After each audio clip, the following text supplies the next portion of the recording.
intensity across the board. I loved our ball pressure, forcing 24 turnovers for 30 points. And there's a steal at midcourt by Shepard in front to Tari Eason. Took it away from Laramia. Eason with a flush. Offensively, we saw them actually make shots, especially from the three-point line. Left side Shepard 3 on the way. Nothing but nylon. We're going to look at it over the next 2 days. We'll get better. Amen Thompson was asked about an hour ago how KD is feeling, and he said, to be honest with you, I don't know. So whether that means KD's been doing all of his rehab away from the team or the team hasn't really necessarily been checking in on him, that's another dynamic to look for as we head towards tip-off. I found that very interesting. I understand, Courtney, that everyone's going to be talking, rightfully so, in Houston about, hey, we're still alive. Maybe we can come back. There's no Luka. This team is, had a great game last night. All 5 starters in double figures. Amen Thompson with 23, 7 assists, 4 rebounds. Like, positive things. I get it. LeBron only had 10 points in this game. He took the blame for the loss. But I can't get those comments from Dave out of my head. I think it's a frustration of the teammates when you say, I don't know what's going on with him. Clearly there's something here, because if it's not one thing, it's another. It's the knee injury that he sustains before game 1 in practice.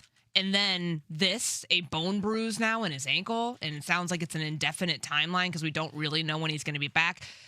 I mean, you can wrap this thing up in a gentleman's sweep if you're the Lakers. And maybe they're thinking that Kevin Durant isn't going to try to force his way back to try to get back for no reason at all. But I think it speaks to, it's pretty loud. It's a pretty loud statement for a player to say, I don't know what's going on with my teammate when you guys are supposed to be the most locked in you've been all season now that you're in the playoffs. And you've had to do this for the majority of the series without him.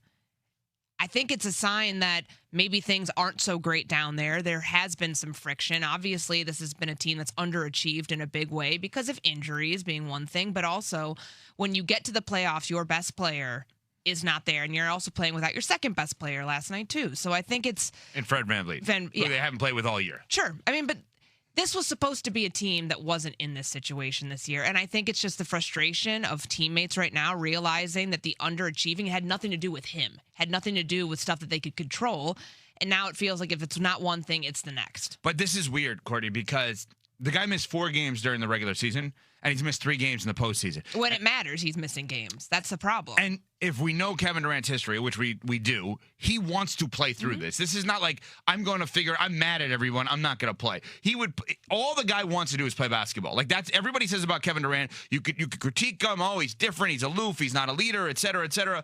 Okay, but all he wants to do is actually play basketball. But now, based on those comments, based on his injury, and yes, the Rockets won last night, and they're down 3-1. I assume LeBron and company will close it out. So it is a fair question, I think, to ask this.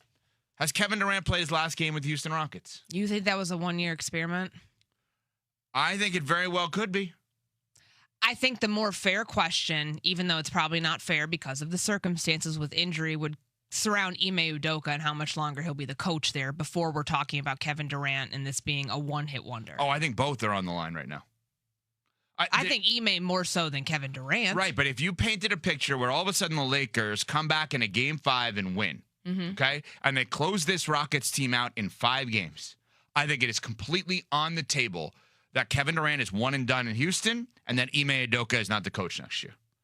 For 2 reasons with Durant. 1, just may not have fit, and 2, he has an enormous contract that would help you get another enormous contract. I don't know. Let's call that guy Giannis, hypothetically. Not that the Bucks are going to sign up for Kevin Durant, but certainly that is a guy that could facilitate a 3-way deal. I think that what we saw last night, the game is completely overshadowed by the mystery around Kevin Durant as given to us by Thompson by way of Dave McMenamin. Like, that's not like us making this up. You said, like, that's an odd thing for a teammate to say. Just at this time of year, too, when you know, like, you're right. Kevin Durant has never tried to skirt playing in playoff games. He wanted to play so badly in the series with the Warriors against the Raptors that he came back and ruptured his Achilles. Right. So I don't think you can ever question what his motives are. But the fact that there's this mystery around, Is he rehabbing? This creates more questions about what's going on behind the scenes. Is he rehabbing with the team? Is he around the facility? Is it worse than we thought initially? Like, do they feel? I mean, because Amen Thompson played great last night. He carried that team to the win, and they had to rely on him, rely on Şengün. I don't know if you get another game out of that. Maybe you do, and it goes 6, but then you still know that it's probably a Lakers win, and they're moving on to the Western Conference semis. This just feels like there's more going on behind the scenes, and you got a very tiny glimpse from a comment a player made during pre-game media availability during shoot-around that shows you that there's more to be seen here, more that we have yet to uncover, and this will be part of the post-mortem of this Rockets season whenever it ends. And I think we'll get a lot more answers that probably highlight just how tenuous this season was, probably before it began. All right, very quickly. I know Nuno Miguel Barrera Teixeira DeVito, our producer, is hoping for a Lakers blown lead here from a storyline perspective. Did you get anything last night? Lost. LeBron only making 2 field goals, 10 points. Marcus Smart jawing at everybody after the game. I mean, is there anything that is kind of there for you to jump into? Maybe they'll blow a 3-0 lead. No, not yet. Like, they lose game 5, I'll be on that. You're there? Yeah, but, like, not yet. I think it's just the one, like, hey, it is what it is. They got theirs. Let's go back to, L.A. and finish it off. And do you think that KD will play another game for the Rockets? I do not. I think he's done. Done. Yeah. Wow. I guess I'm still in the minority on that. Yeah, I'm surprised you're surprised. Like, I don't think that's a bold question to ask, and you took it that way, which is interesting. Like, I just think that we should be talking more about Ime Udoka and his future before we get to the Kevin Durant of it all. All right, a lot more to talk about over the next 3 hours and 45 minutes or so, including Courtney with the hot dogs and the ketchup and Wilbon being upset about that. But a series that is 3-1 that I think is surprising a lot of people all of a sudden has some extra drama. We will get to that as well as the NFL draft rounds 2 and beyond, obviously, as the show progresses. But first, Courtney has this from PayPal. All right, PayPal. Good morning. Isn't it nice coming up here? I love it here. I wish that we did the show from up here more often. I wish we did the show from up here more often because I feel like I'm up here more, and I'm usually like when I'm in studio, it's me here, Vegas East, and you and Michelle in New York. So I like that we actually get to be in a bigger studio, better lighting, and do the show from better here. Light? You're taking shots at the lighting? It's little things that I notice. Lighting is like vital that. for a radio show. We've always said that. Radio show also on TV. I'm aware. Michelle would agree with me if she was here, but I believe she's still in Pittsburgh. She's going to go to the game she moved today. there. she's actually moved there. She loved it so much, she's staying. I agree with you. I would love to be here more. Hi, guys.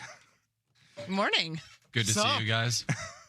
Anybody want to say? I mean, it's not me. I'm not the issue in this case. Why aren't you guys here more? I'd like to be. What's the problem with that? I don't know that, it's... I think Courtney's done the show from Bristol more in the 3 years we've been on than you guys have. I think that's factually accurate. I really do. Than me? 4 times? No, I've been here. It's been like 15 times over the last year. That's definitely more than. By the way, I got to call Courtney out on something right away. There's so much going on right now. We're going to dive into all the later rounds of the draft. I did write down every single pick in case somebody was wondering, all 7 rounds. You can't find it anywhere else but my notepad. We were in Pittsburgh for the draft. There is obviously NBA and NHL playoffs